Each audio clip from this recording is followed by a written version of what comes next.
Hello guys, welcome to my channel Andaman Sona सफर life. Hi friend, आप लोग कैसे हो? आशा करता हूँ कि आप लोग बहुत अच्छे होंगे। मैं भी ठीक हूँ, अच्छी हूँ। ये मेरा साथ बैठ है अपूर्व समंदर, एक एस्ट्रोलॉजर है, बहुत अच्छा है। इनसे कुछ आप लोग से बात करना है क्योंकि मेरे बारे में कुछ भी और फिर आप लोग को देने के लिए कुछ छोटा मोटा टोटका वो भी लोग बोलेंगे। इनसे मैं कुछ पूछ रही हूँ और इनका नंबर भी आप लोग को दे दूँगी कि आप भी इनका नंबर में फ़ोन करके पूछ सकते हैं कि क्या है नहीं है, मतलब अपना ज़िंदगी के बारे में सब कुछ पूछ सकते हैं। लेकिन अभी कुछ छोटा मोटा टोटका जो हम लोग को हर मुसीबत में काम आए वही मैं पूछना चाहती हूँ। क्योंकि आज का ब्लॉग मैं कहीं दूर जाके घूम के नहीं कर रही हूँ, बस ऑफिस में बैठ के, मैं ऑफिस में हूँ तो ऑफिस में बैठ के कुछ इनसे बात कर लेती हूँ। तो आइए पूछते हैं। तो इनको हिंदी नहीं मालूम बोलने से समझ में आती है लेकिन बोलने नहीं सकेंगे, तो उनसे मैं बंगला से भी पूछती और ये बंगला से ही बात करेंगे। তো অপূর্ব সমস্যার বলুন আপনার এই যে যেমন আমাদের কিছু প্রবলেম হয়, কোনো কাজ করতে যাই তো তখন কিছু বাধা পড়ে যায় অনেক কাজে, তো তার জন্য কিছু টোটকা আছে যেটা আমি সমাধান করতে পারি? খুব বাধা পড়ছে। অবশ্যই আমাদের জীবনে চলার ক্ষেত্রে যদি কোনো কারণে বাধা আসে সেক্ষেত্রে আমরা অবশ্যই সেটা জ্যোতিষ বা তন্ত্রের মাধ্যমে যে উপায়গুলো আমাদের শাস্ত্রের মধ্যে বর্ণিত আছে সেগুলো আমরা যদি করতে পারি তাহলে আমাদের বাধাগুলো ধীরে ধীরে কেটে যায় এবং আমাদের জীবনে সাফল্য আসে। তো সেই উপায়ে সেই বিষয়ে আমি একটি রেমেডি বা টোটকা যেটাই বলুন না কেন সেটা আমি বলছি দর্শক বিন্দুদের জন্য, যে আমাদের যে কাজের বাধাগুলো আসে আমরা প্রতিদিন পরিশ্রম করি কিন্তু কেউ সেটা রেজাল্ট পায়, কেউ পায় না। আমরা চাই সবাই সাকসেস বা সফলতা পেতে, তো সেটা আমরা কি করে পাবো? তো প্রথমেই আমাদের যে কাজটা করতে হবে এই উপায়টি খুব চমকপ্রদ এবং এটি যদি আপনারা নর্মাল 3 মাস কন্টিনিউ করতে পারেন তাহলে আপনারা দেখবেন আগে যে প্রচেষ্টা বা আগে যে কর্মটা করতেন আর এই উপায়টি করার পরে আপনাদের যে কাজের পরে যে আপনাদের সাফল্যটা সেটা অনেকটাই বেড়ে গেছে। এটা একদম সহজ উপায়, প্রত্যেক অর্থাৎ ছোট থেকে একদম বৃদ্ধ মানুষ যে কেউ এই উপায়টি করতে পারে। এর জন্য কোনো বয়স, কোনো বাধা নয়। হ্যাঁ, সব ধরনের নারী পুরুষ নির্বিশেষে যে কেউ এই উপায়টি করতে পারে। আমাদের প্রথমেই সকালবেলায় কি করতে হবে? এই উপায়টা করতে গেলে আমাদেরকে সকালবেলায় অনেকে স্নান দেরি করে কেউ সকালবেলায় করে, তো প্রথমে যদি স্নান করেন তাহলে ভালো, না হলে আপনাদেরকে ব্রাশ ট্রাশ করে ফ্রেশ হয়ে সকাল সকাল আপনাদেরকে করতে হবে এই উপায়টি। কী করবেন আপনারা? এরকম দুটো হাত একসাথে করে নেবেন, তারপর এই যে আমাদের রেখাগুলো আছে এরকম করার পরে আপনারা এই রেখাগুলো দেখতে থাকবেন। দেখার পরে এই মন্ত্রটি বলবেন। মন্ত্রটি হলো করাগ্রে বসতি লক্ষ্মী, করমধ্যে সরস্বতী, করমূলে তু গোবিন্দ, প্রভাতে করদর্শন।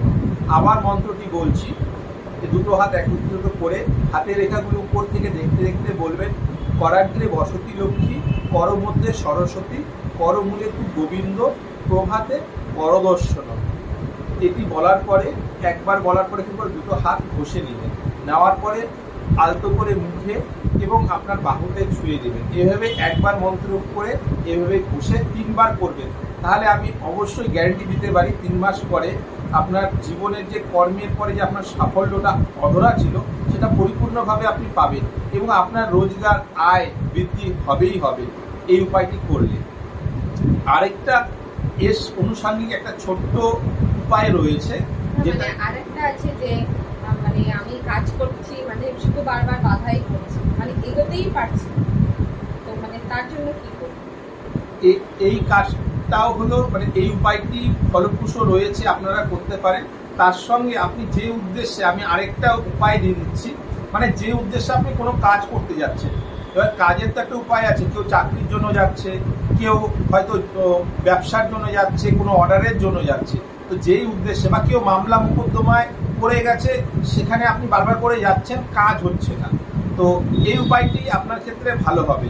হ্যাঁ, যেই আপনি জুতো পরেন, যে জুতো পরে আপনি কাজে বাইরে বেরিয়ে যাচ্ছেন, অর্থাৎ আপনি যদি কোনো কারণে আপনার বাড়ির কেনার জন্য যাচ্ছেন, বাড়ি আপনার হচ্ছে না, আপনি বাড়ি কিনবেন বা জমি কিনবেন, বা আপনি কোনো কারণে একটা কোনো প্রজেক্ট করেছেন, সেই কাজে যাচ্ছেন, বা কোনো কারণে আপনি ব্যবসার অর্ডার নিতে যাচ্ছেন, সেখানে আপনি অর্ডার পাচ্ছেন না, যে কাজে আপনার বাধা আসছে, অনেকদিন প্রচেষ্টা করেও সেই কাজটা আপনি করে ফেলতে পারছেন না, তার জন্য, বা আপনার বেসিক্যালি আপনার সাকসেসটা বন্ধ হয়ে গেছে, আপনি পরিশ্রম করছেন কিন্তু তার ফিডব্যাক পাচ্ছেন না, যে জুতোগুলো পরে আপনি কাজ করছেন, আপনার কাজ হচ্ছে না, সেই জুতো পুরনো হয়ে যাচ্ছে, সেই জুতো আপনি কি করবেন, শনিবার দিন করতে হবে এই উপায়টি।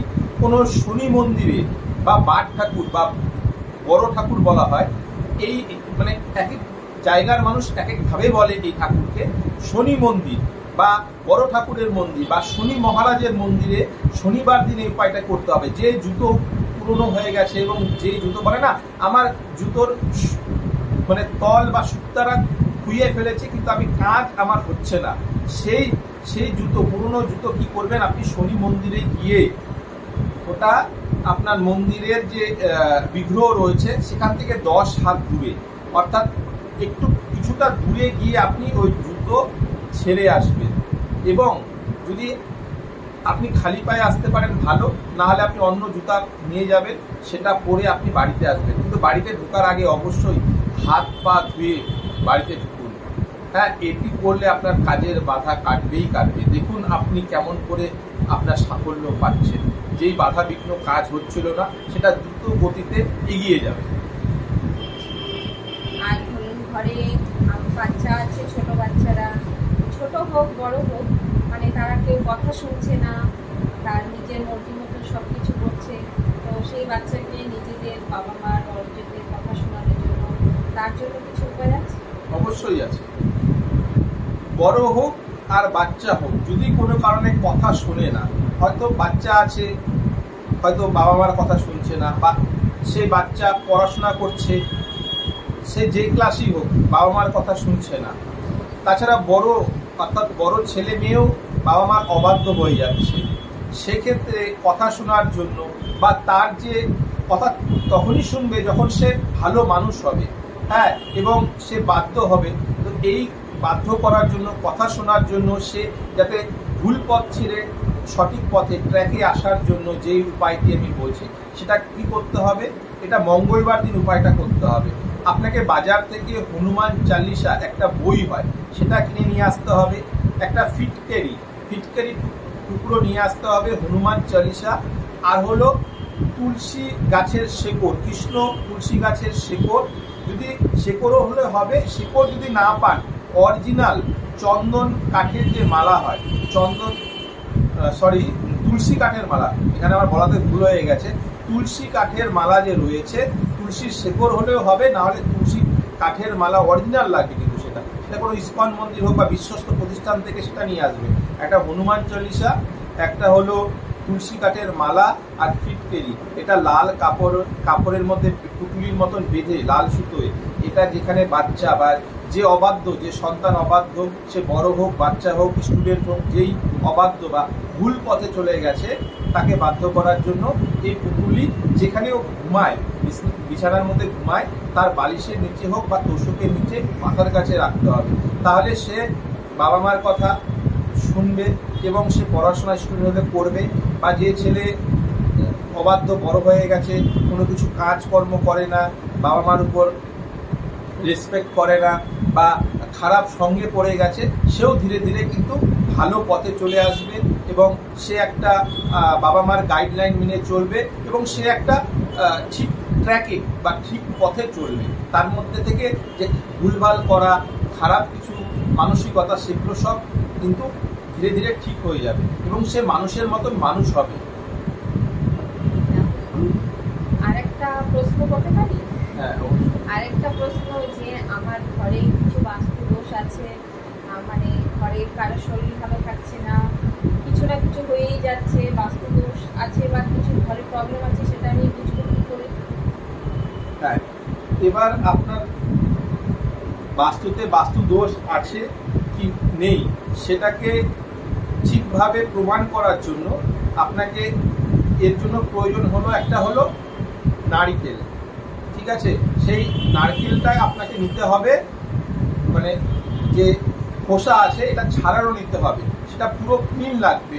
সেই নারকেলটা নিয়ে আপনাকে গোটা নারকেল, না না না, এটাতে ছুলতে হবে। আচ্ছা, এটা ছুলে হ্যাঁ হ্যাঁ, ভেতরেরটা থাকবে, যেটা হলো উপরে যে স্কিনটা যেটা ছোবা সেটা ছুলে ফেলতে হবে এবং ফ্রেশ নারকেলটা নিতে হবে। নেওয়ার পরে আপনার পুজোর ঘরে যে নারকেলের মুখগুলো থাকে, 3টে বা 4টে মুখ থাকে, সেটা সামনের দিকে রাখতে হবে ঠাকুর ঘরে এবং সেখানে একটা প্রদীপ জ্বালিয়ে দিতে হবে। ঠিক আছে, এভাবে রেখে দিতে হবে। যদি দেখা যায় যে 12 ঘন্টার মধ্যে যদি বাস্তুর মধ্যে আপনার প্রবলেম থাকে, তাহলে সেই নারকেলের মধ্যে ফেটে যাবে বা চির ধরবে। ঠিক আছে, যদি চির ধরে, হ্যাঁ, এটা আপনাকে 12 ঘন্টার মতন আপনাকে রাখতে হবে, তার আগে ধরা যাবে না। এটাকে 12 ঘন্টা আপনাকে প্রথমে ওখানে রেখে দিতে হবে। না, প্রথমে প্রদীপ ধূপকাঠি আপনি জ্বালিয়ে দিতে পারেন, প্রদীপ নিভে গেল কোনো সমস্যা নেই, কিন্তু ওখানে আপনি রেখে দিলেন। কিন্তু এখানে লক্ষ্য রাখতে হবে যে নারকেলের যে যেখান থেকে গাছ বের হয় বা যেটা মুখ থাকে সেটা যাতে ঠাকুরের দিকে, মুখের দিকে হয়, আর যেটা পেছনের দিকে চটি টাইপের থাকে সেটা পেছনে থাকবে। এবং সেখানে আপনি ধূপকাঠি এবং একটা প্রদীপ জ্বালিয়ে দিতে পারেন। সেটা যদি কিছু জ্বলে থাকে সেটাও প্রবলেম নেই, যদি জ্বলে নিভে যায় সেটাও কোনো প্রবলেম নেই। কিন্তু এইভাবে রেখে 12 ঘন্টা পর, 12 ঘন্টা আপনাকে ওই নারকেল ছোঁয়া যাবে না। 12 ঘন্টা টাইমের পর আপনাকে নারকেলটা দেখতে হবে। যদি ফেটে যায়, তার মধ্যে যদি চির ধরে, তাহলে আপনার বাস্তুতে নেগেটিভ দোষ আছে। সঙ্গে সঙ্গে গিয়ে যদি এরকম চির ধরে, তাহলে আপনাকে সেই নারকেল বাড়ির থেকে কোনো দূরে জায়গায়, অর্থাৎ আপনার বাড়ির থেকে কোনো দূরে কোনো শুনশান জায়গা হোক বা গাছের তলায় হোক, সেটা গর্ত করে মাটি চাপা দিতে হবে। আর যদি চির না ধরে, তাহলে আপনাকে 72 ঘন্টা পর, অর্থাৎ 3 দিন পর আপনাকে সেই নারকেলটা ওই গাছের বাড়ির বাইরে গিয়ে সেম পদ্ধতিতে সেটাকে রেখে দিয়ে আসতে হবে, মানে গেড়ে দিতে হবে। যদি ফেটে যায়, চির ধরে, তাহলে বাস্তুদোষ আছে। তাহলে সেক্ষেত্রে আপনার 12 ঘন্টা পর, আর যদি না ফাটো ধরে তাহলে 3 দিন পর, তাহলে আপনার বাস্তুতে পজিটিভিটিটা থাকবে। ঠিক আছে, যদি আপনার দেখলেন যে আপনার বাস্তুতে কীভাবে বুঝবেন, যদি চির ধরে তাহলে আপনার প্রবলভাবে বাস্তুতে ক্ষতিগ্রস্ত আছে, আর যদি না হয় তাহলে আপনার বাস্তুটা সুরক্ষিত থাকবে। এটা 72 ঘন্টা পর বা 3 দিন পরে সে নারকেলটাকে রেখে আসতে হবে। যাক, অনেকটা শুনে নিয়েছি, আর এনার নাম্বারটা আমি এখানে দিয়ে দিচ্ছি। তো এই নাম্বারটায় সবাই একটু ফোন করবেন। যদি কারোর কোনো প্রবলেম থাকে, অসুবিধা থাকে, মনে করুন যে আপনারা জানতে চান আরও কিছু পার্সোনাল কিছু, ডেট অফ বার্থটা দিয়ে ওনার সঙ্গে যোগাযোগ করুন। যোগাযোগ করে আপনারা জানতে পারুন। আর ওনার চেম্বার আছে, তা কোথায় কোথায় চেম্বার আর কবে বসা হয়? কলকাতায় আমার 1 তারিখ থেকে 10 তারিখের মধ্যে চেম্বার থাকে। 3-4 তারিখ বেলগড়িয়া নিমতাতে আমার চেম্বার রয়েছে। দক্ষিণেশ্বরে আমার রয়েছে হলো 6 তারিখ এবং 7 তারিখে হলো গড়িয়াহাট। তাছাড়া নর্থ বেঙ্গল, উত্তরবঙ্গে আমার শিলিগুড়িতে প্রতি ইংরেজি মাসের 23-24 তারিখে রয়েছে। রায়গঞ্জে আমার চেম্বার রয়েছে। এছাড়া অন্যত্র জায়গায় চেম্বার রয়েছে। অনলাইনে আপনারা কনসালটেন্সি নিতে পারেন। আপনারা যদি কোনো জ্যোতিষ বিষয়ক প্রশ্ন থাকে বা আপনার লাইফের, অর্থাৎ অতীত, বর্তমান, ভবিষ্যৎ নিয়ে আপনারা জানতে চান, আপনি যদি প্লাম রিডিং করতে চান, হস্তরেখা বিচার করতে চান, এছাড়া আপনার বাস্তু কী আছে সেটা যদি জানতে চান, তাহলে আমার সঙ্গে যোগাযোগ করতে পারেন। আমার নাম্বার হলো 9932850420। অনলাইনে কনসালটেন্সি আপনারা পেয়ে যাবেন। नमस्कार। और फ्रेंड लोग, ये ज्योतिषी है, तो इनसे आप लोग मिल सकते हैं। ये फ़ोन नंबर दिए हैं, तो फ़ोन नंबर से आप कांटेक्ट करके कुछ भी बात, कुछ भी प्रॉब्लम है तो आप लोग पूछ सकते हैं। प्रॉब्लम का मतलब कुछ प्रॉब्लम हो आप लोग को, तो इनसे मिल के मतलब क्या है नहीं है, मतलब उसका समाधान कर सकते हैं। तो फ़ोन नंबर पे कांटेक्ट करके ऑनलाइन में भी অনলাইনে কনসালটেশন দিয়ে থাকি। আপনার যদি কোনো কারণে জ্যোতিষ বিষয়ক প্রশ্ন থাকে, আপনি বাস্তু দেখাতে চান, আপনার ব্যবসা ভালো চলছে না, আপনার চাকরি বাকরি, আপনার কাজ আটকে গেছে, যে কোনো সমস্যা, আমাদের জীবনের পথ চলার ক্ষেত্রে যেগুলো সমস্যা আছে সেগুলো শাস্ত্রীয় মতে, জ্যোতিষ মতে, তন্ত্র মতে প্রতিকার करा है। और सब ये है, और मेरा भी बहुत सारा काम अटका हुआ था, बहुत प्रॉब्लम था मेरा ज़िंदगी में भी। तो अपूर्व जी आए हैं, तो उनसे भी मैं बहुत कुछ ली हूँ, तो उनसे कुछ लेके भी दिखा के अभी सब ठीक ठाक चल रहा है, सब कुछ ठीक है। तो आप लोग भी चाहे कर सकते, तो ये हमारी ऑफिस में आए हैं। आने के बाद फिर इनसे फिर हम सोचे चलो आप लोग से भी मिला देते, तो आप लोग को भी अच्छा लगे तो लाइक कमेंट कीजिएगा, शेयर कीजिएगा और कमेंट करके बताइएगा कैसा लगा, और मुझसे कौन कौन मतलब मिलना चाहते हैं, कॉन्टेक्ट कर चाहते हैं, तो वो भी देख लीजिए। तो फ्रेंड लोग, तो आज तो कहीं गए नहीं घूमने के लिए, कुछ नहीं, ऑफिस में बैठ के चलो ऑफिस का भी काम हो गया, तो उनसे भी आप लोग से मुलाकात करा दिया। तो वहीं तक है, फिर मिलते हैं नेक्स्ट ब्लॉग में। Tata, bye bye.